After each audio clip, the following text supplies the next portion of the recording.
entitled Africa on the Precipice, the Blueprint to Steer the Continent and Diaspora to Redemption. He will be presenting that for 10 minutes, after which I will make an announcement regarding the parallel sessions. Thank you very much. Mr. Chiekwu, please. Just put your hands together for me.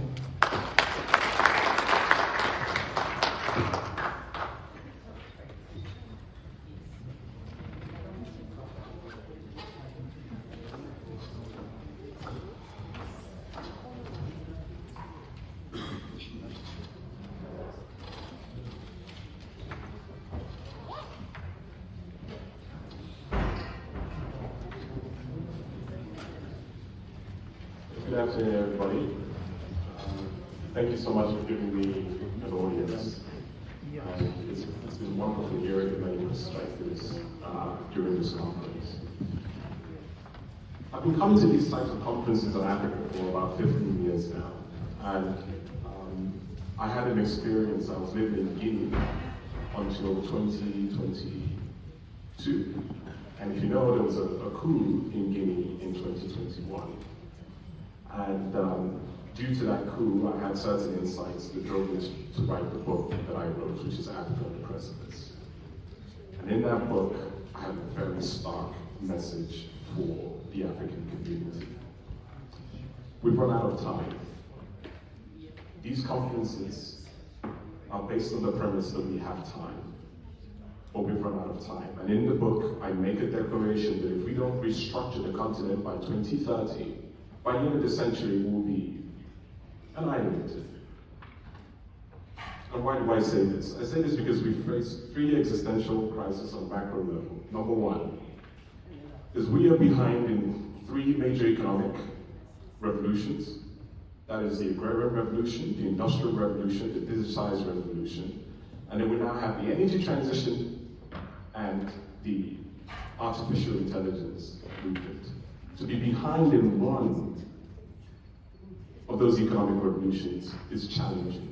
To be behind in five is fatal. We're not going to make that gap up. That's number one. Number two is climate change. Climate change is driving a lot of the geopolitical configurations we're seeing in the world right now. And because of that, resources, land, etc. are at a premium. And so what we see is the battle of civilizations that we've always engaged in, taking on a high tension in the globe right now. And we are going to be disproportionately impacted by that because we don't have the strong economies, we don't have the military, nor the political relevancy or weight globally. The third issue that we face is automation. You know, for 500 plus years, the foreign world has been coming to Africa for land, labor, and resources. The reality of the situation is that the world doesn't need African labor anymore.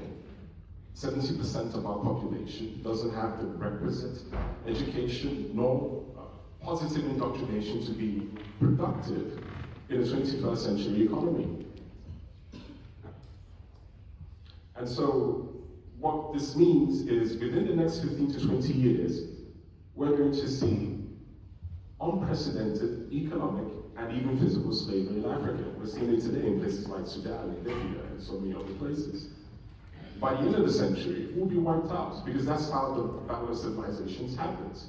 You can go and ask the Aborigines, you can go and ask the Carthaginians, you can go and ask the Native Americans.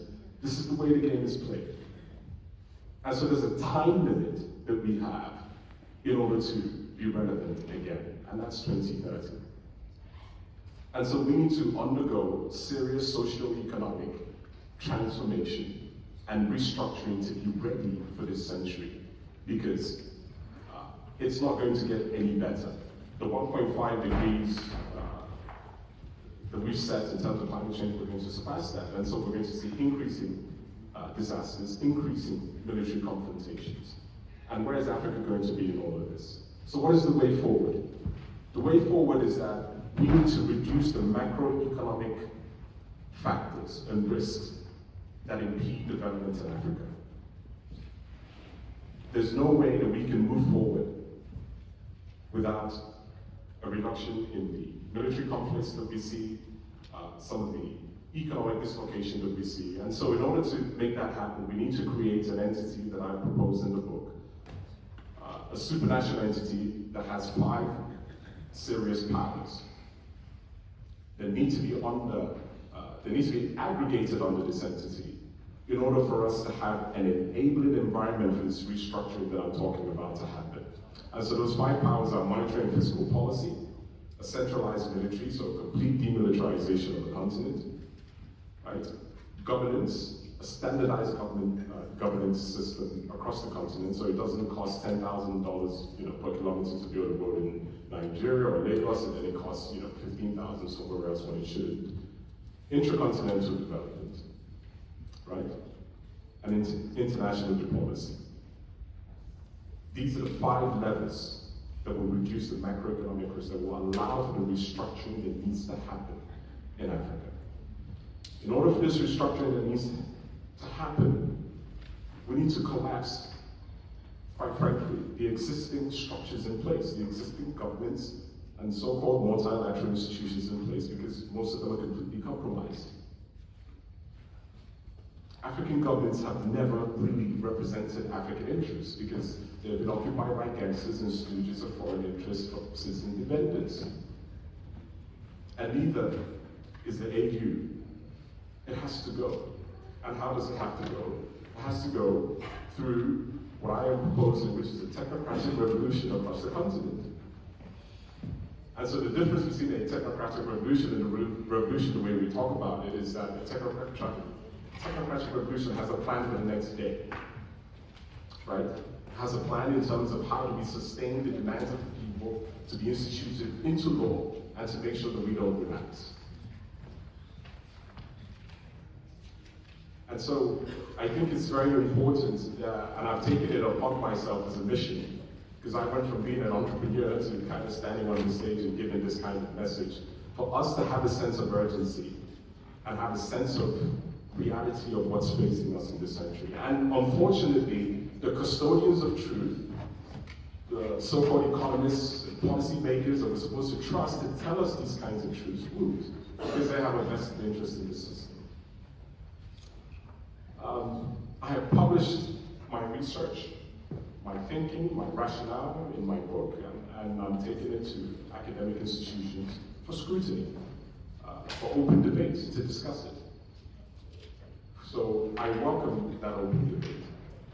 And I welcome the multiple perspectives for such a very hard message.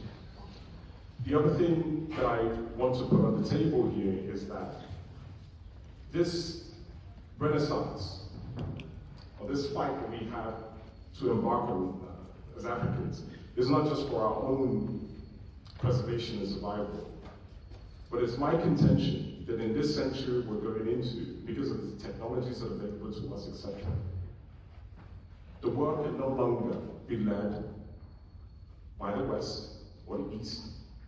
It is us, the Africans, that have to take the responsibility. Why? Because amongst all the various civilizations, we are the ones that have that accommodative DNA to let everybody else live and let live. It's true.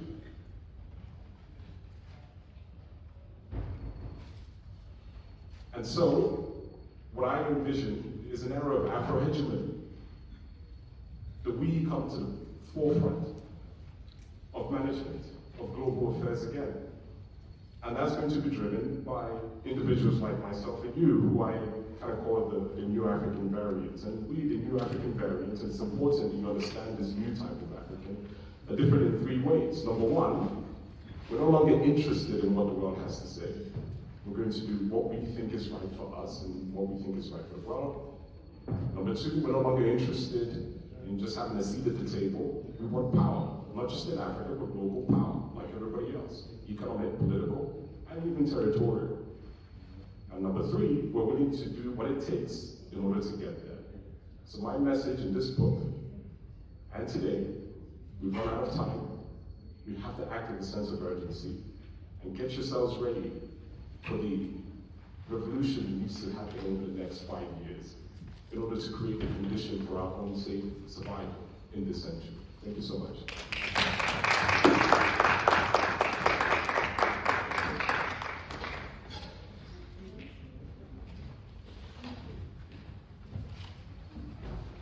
Thank you very much, Nnamdi Chiekwu, for that discussion of your book.